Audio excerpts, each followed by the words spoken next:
But then we move on to the next one here. This one was Youssef the Moroccan Devil Zalal versus Peter Slippery Pete Barrett at 145 pounds. This is another one I'm super excited about. I actually have this one pinned to be a potential fight of the night. This is going to be a super exciting fight with Youssef Zalal fighting out of Morocco, hence the nickname the Moroccan Devil. He's 9-2 overall in MMA. He's a really young guy at 23 years old. He's 5 feet 10 inches tall, and he's 2-0 in the UFC, with both wins coming by decision over Jordan Griffin and Austin Lingo.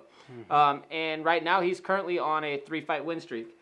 He goes against Peter Barrett. Peter Barrett's an American. He's 11-3. He's 33 years old. He's 5 feet 9 inches tall, and his last fight was on Dana White's Contender Series, and he won that fight by decision, if I remember. So, what do you think about these guys? Well, last time we saw Zalal actually wasn't too long ago. It was against, I think you already shouted out his name there, Jordan Griffin. Yep. I think in that one, we didn't do a pick'em show for that card, but we did make picks, and I'm pretty sure we both picked Griffin to win that one by submission. Yeah. And Zalal proved us wrong. Yeah, I'm pretty much off the Griffin train at this point right now. Yeah. I tried to jump on it, given his credentials and stuff, but I'm off of it right now. Zalal proved himself to be the better fighter in that fight for sure. Yeah. So, Zalal's a BJJ black belt, and he's also a very good kickboxer. So, he's pretty much good everywhere, and he showed us that in several of his fights. If you look at the Jose Mariscal fight, or Mariscal, I don't know how to pronounce his name, he actually was able to get takedowns of his own, showed he's got a good top game too. So instead of just defending a lot like he did in the Griffin fight, he was actually putting on an offensive ground game. Yeah, well, he does have an offensive ground game too. Yeah, right? Being a BJJ black belt, he has the 5 submission wins to his record. That's how most of his wins come by.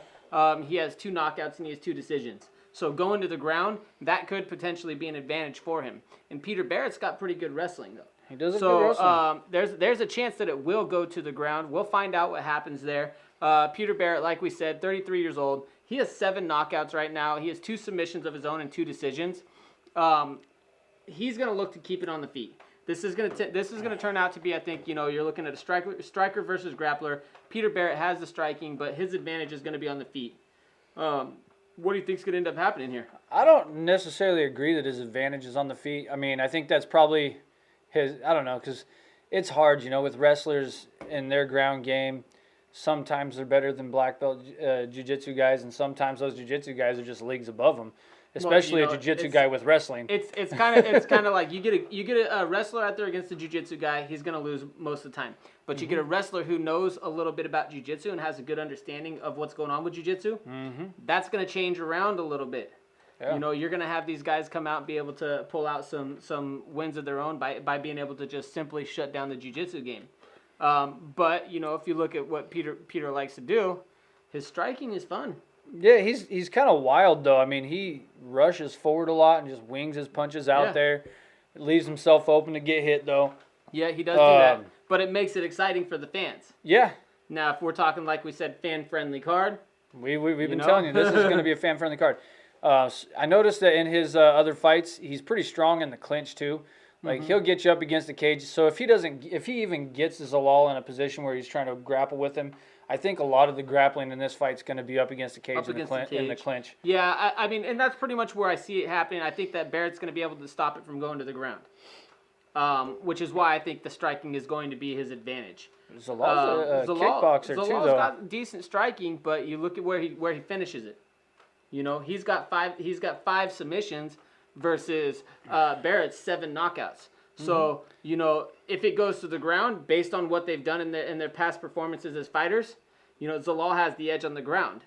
And if it goes to the feet, Zalal has kickboxing, but Peter Barrett's the one who's shown he can put people away. Yeah, I don't know. It's just it's going to be a wild, wild fight, man. Yeah. I just think that Zalal's kickboxing is actually more technical and better than what Barrett has on the feet. Yeah. Barrett's really wild. Zalal being a more technical guy, I think he's going to be able to hit Barrett a few times. So I think Barrett's going to turn into a wrestler. He's going to go to his wrestling roots in this fight. But ultimately, I think Zalal's going to actually win this one with a submission in round 2. I like this so far. So last fight card, we had a lot of the same picks. And the one before that. And the one before that. And this one here, we're coming right out the gate. We both got 2 separate picks right out the gate. I think Peter Barrett's going to knock him out in the 3rd round. I think that you're going to have an interesting fight the first couple of rounds. It's going to be a close fight. There is going to be the grappling. I think that Peter Barrett, though, he's a little bit lighter on his feet. And I think that he's going to be able to outstrike Youssef Zalal going into the long run. I think hitting round 3 puts him away. But we'll find out what happens. So I got Barrett knockout round 3. You have Zalal by decision or submission. Submission round 2. Submission round 2.